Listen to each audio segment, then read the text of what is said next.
Iniulat ng Philippine National Police ang 20.6% na pagbaba sa mga kaso ng 8 focus crimes sa buong bansa kasunod ng pagpapatupad ng Safer Cities Initiative noong April 6, 2026.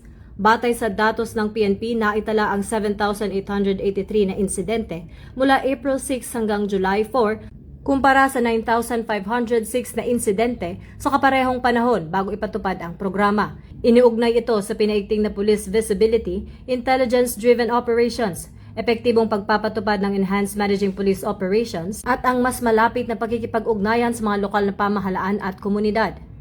Binigyang diin ng PNP na bagamat bumaba ang bilang ng mga krimen, patuloy nitong pinaiigting ang foot at mobile patrols, intelligence gathering, hotspot deployment at pagtugi sa mga sospek upang mapanatili ang kapayapaan at kaayusan.